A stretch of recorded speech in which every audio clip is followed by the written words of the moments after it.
Ils crient Allah Wakoba. Ils terrorisent les gens de village, les autochtones prennent fuite. Et un village qui était autrefois chrétien devient musulman. Le 2 septembre, dans le centre du Nigeria, une femme a été brûlée vive par une foule musulmane pour avoir prétendument blasphémé contre le prophète Mahomet. Au Nigeria, 145 prêtres et séminaristes ont été enlevés au cours des 10 dernières années, dont 11 ont été tués avec une brutale et récente accélération. À la persécution des chrétiens au Nigeria, c'est tout un projet, je qualifierais systémique et systématique. Systémique parce que le pouvoir en place, qui est en grande majorité islamique, laisse faire un projet d'islamisation qui date de très très longtemps.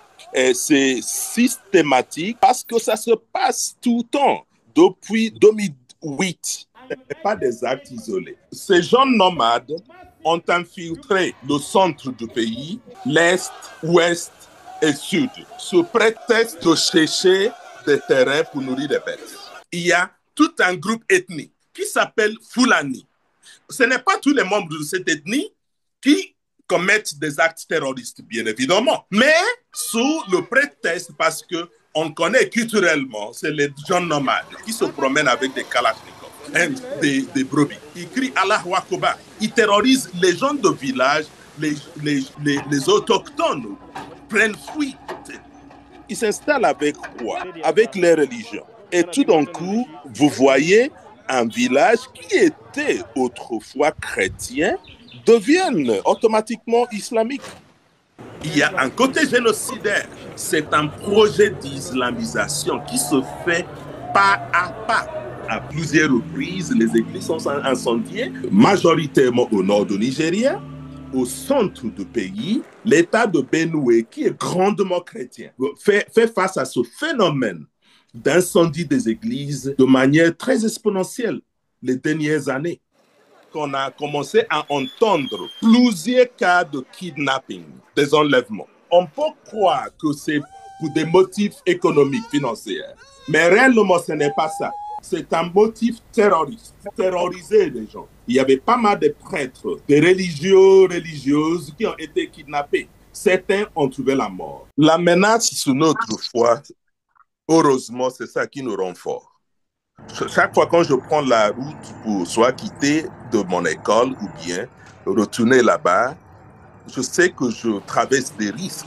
Je rentre à l'école, le lendemain j'entends, sur la même route que je traversais, quelqu'un a été enlevé. Les musulmans sont 45% et les chrétiens 45%. Et les autres, les 10 autres pourcents, bien des gens à... Bonjour chers amis, j'espère que vous allez bien. C'est de la part de votre frère Cheikh Jeng qui vient aujourd'hui parler de l'actualité politique nationale et internationale.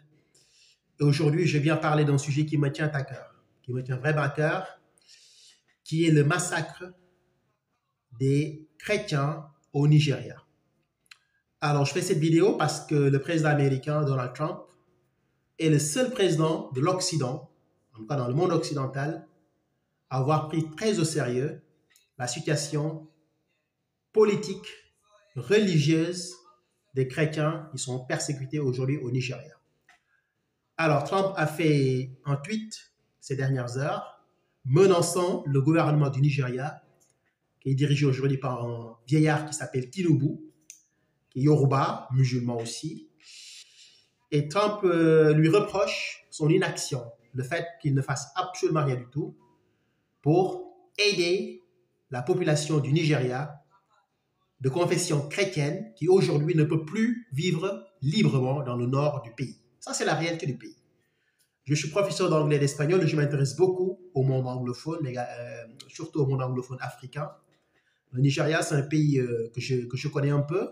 Je regarde beaucoup la presse nigériane. Je regarde beaucoup aussi sur YouTube des vidéos du Nigeria. Aujourd'hui, qu'on le veuille ou pas, il y a un génocide programmé dans le nord du Nigeria. Dans la vidéo qu'on vient de voir tout à l'heure, il y a un monsieur qui a dit il y a des villages qui étaient des villages chrétiens qui aujourd'hui sont entre les mains des musulmans. Que ça soit très clair, je ne suis pas ici pour stigmatiser l'islam ou les musulmans. Je n'ai aucune intention de le faire, mais il y a quand même un deux poids deux mesures qui me dérange. Aujourd'hui, on entend partout dire Free Palestine. la Palestine libre. Moi, je suis contre le massacre des Palestiniens. Je suis contre également le massacre des populations juives en Israël et partout dans le monde. Mais ce qui me fait mal, moi, dans cette situation, c'est qu'aujourd'hui, le Free Palestine fait le tour du monde. On en parle partout. Dans les médias, à la télé, à la radio, dans les mosquées, tous les imams qui font leur khutbah, ce qu'on appelle en français une homélie. Chez les chrétiens, on parlerait d'homélie, c'est le discours qui est fait par le prêtre. Donc, chez les musulmans, on parle de khutbah. On n'entend pas, ou on ne peut pas entendre un discours qui se termine sans que la question palestinienne ne soit mentionnée.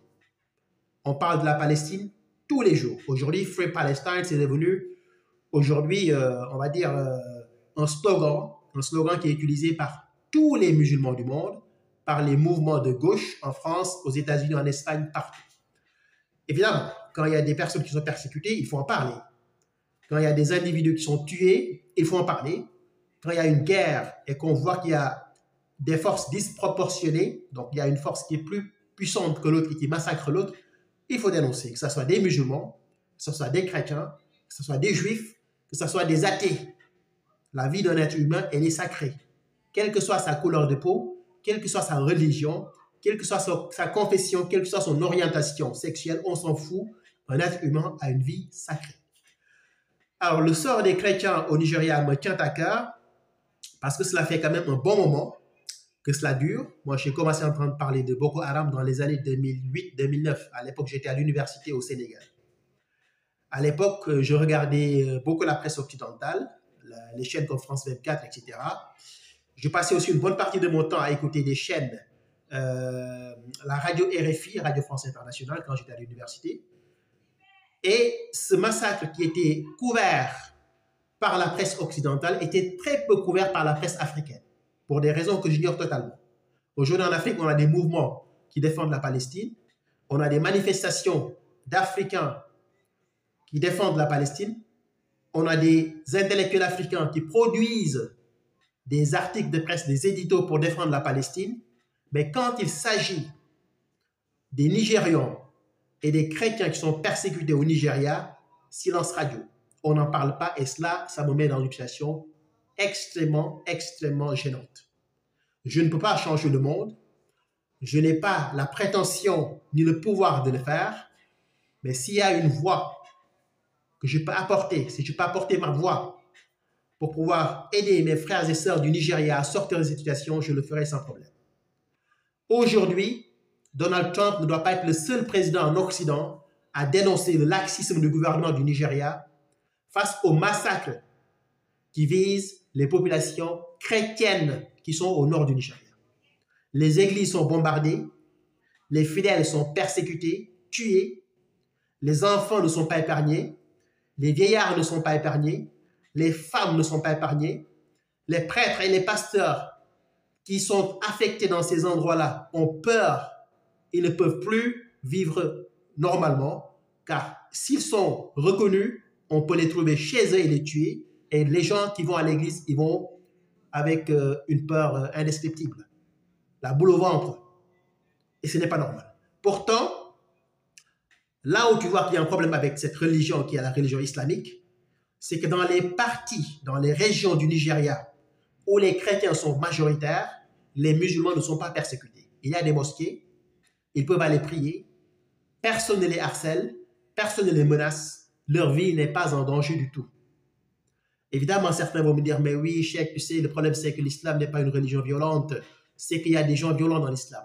Si les musulmans qui persécutent, qui tuent, qui brûlent, qui massacrent, qui foutent le bordel, le font au nom d'une idéologie, c'est qu'il y a un problème. Si aujourd'hui, on peut trouver dans le Coran des versets qui incitent au meurtre, c'est que alors, il faudra qu'on revoie ce qui est dans le Coran pour voir si réellement ça vient de Dieu ou pas. C'est une question qui doit se poser dans l'islam. Tout est tabou dans l'islam. On a peur de se poser certaines questions. Dès que tu mènes une petite réflexion, tout le monde te tourne de dos. Tu deviens l'ennemi de tout le monde. Aujourd'hui, il est temps que l'on puisse se poser cette question. Pourquoi les centaines de milliers de musulmans qui vivent en Occident, dans des terres chrétiennes, ne sont pas menacés. Il y a combien de musulmans en France? Il y a combien de musulmans en Espagne? Il y a combien de musulmans en Italie? Il y a combien de musulmans aux États-Unis d'Amérique, en Irlande, en Hollande, en Allemagne? Ces pays-là, il y a 200 ans, n'avaient même pas de mosquée. Regardez bien l'histoire de France du temps de Napoléon, en 1800 et quelques, donc au 19e siècle, il n'y avait pas de mosquée. C'est à partir des années 50-60, avec la colonisation, etc., que les musulmans ont été autorisés à venir travailler en France, qu'il y a eu donc des mosquées, etc. Aujourd'hui, les musulmans ont des salles de prière partout en Occident. Les musulmans ont des salles de prière. Vous allez en Espagne, à l'heure de la prière, vous pouvez aller dans une mosquée, que ce soit à Barcelone, à Madrid, à Valence, peu importe. En France, dans n'importe quelle ville en France, à l'heure de la prière, si vous avez envie de prier dans une mosquée, vous demandez, on vous montre la mosquée. Vous n'avez même pas besoin de demander. Aujourd'hui, il suffit juste d'aller sur Internet, de taper mosquée Paris, Bordeaux, Dijon, Nantes, Le Havre, etc. Vous avez des mosquées qui apparaissent. Comment se fait-il qu'aujourd'hui, les Occidentaux qui nous ouvrent leurs portes et qui ne sont pas des musulmans, beaucoup d'entre eux ne connaissent rien de l'islam, ouvrent leurs portes aux musulmans et apprennent que les musulmans tuent des gens qui ont la même culture ou bien qui ont la même religion que les Occidentaux? Il y a quelque chose qui ne va pas et il faut en parler. Aujourd'hui, on doit faire des sommets en Afrique pour invoquer, pour parler de cette situation qui est le massacre des chrétiens au Nigeria. Ils sont massacrés par qui? Par les musulmans. Ils sont massacrés parce qu'ils sont chrétiens, parce qu'ils suivent Jésus-Christ. Et aujourd'hui, ce n'est plus possible. Enough is enough, comme disent les Américains. Trop, c'est trop. Voilà, donc moi, je tenais à dire cela. Je suis cette affaire de très près. Et j'espère de tout mon cœur que Donald Trump va exercer une forte pression sur le gouvernement du Nigeria, dirigé par un mec qui est totalement corrompu. Tout le monde le connaît. Il s'appelle Tinubu. Et également, j'espère que d'autres présidents de la République, tels que la France, le chancelier allemand, des puissances occidentales vont se joindre, on va dire, aux États-Unis pour faire en sorte que ce massacre, ce génocide qui vise principalement, je dirais même uniquement des chrétiens, soit totalement dévié, que ce génocide puisse connaître une fin et que les chrétiens qui vivent dans ces pays-là puissent vivre librement. Le Nigeria est un pays multiconfessionnel, mais comme on dit, les pays multiconfessionnels, c'est comme les pays multiculturalistes, il y a toujours beaucoup de problèmes. Le cas du Liban peut nous l'expliquer. Quand les musulmans ont commencé à gagner du terrain, quand le Liban a commencé à ouvrir ses frontières pour importer des migrants d'origine palestinienne, parce que c'est des frères arabes, c'est à partir de ces années-là que le Liban a sombré totalement dans le chaos. Le Nigeria est en train de vivre la même chose. Je vous demande, chers amis, de prendre un peu de votre temps, si vous pouvez, aujourd'hui ou peu importe, d'aller sur YouTube et de taper « Génocide des chrétiens au Nigeria ». Si vous pouvez le faire en anglais, ça serait bien.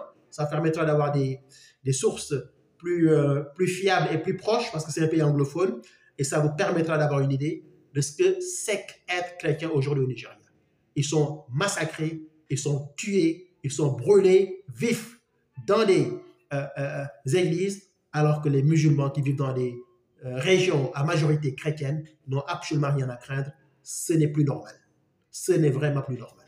Donc, j'espère de tout mon cœur que Trump mettra à exécution sa menace et que le gouvernement du Nigeria prendra à bras le corps cette histoire afin que ça se termine vite. Merci, chers amis. Je prie pour mes amis du Nigeria, je prie pour mes frères chrétiens du Nigeria, mais également pour tous les chrétiens du monde qui sont persécutés. Vous n'êtes pas seuls, on est avec vous. You are not alone, we are with you. And we will be with you as long as it is possible.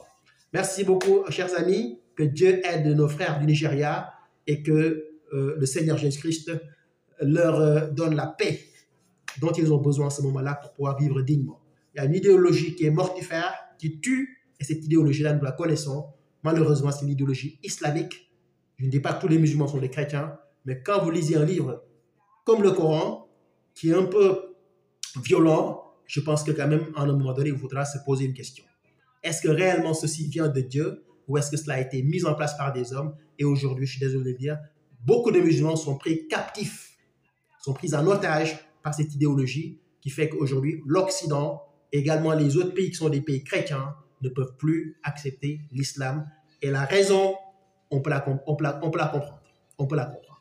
Merci, chers amis. À très bientôt. Au revoir et vive nos amis du Nigeria et vive les chrétiens partout dans le monde. Amen. Au revoir.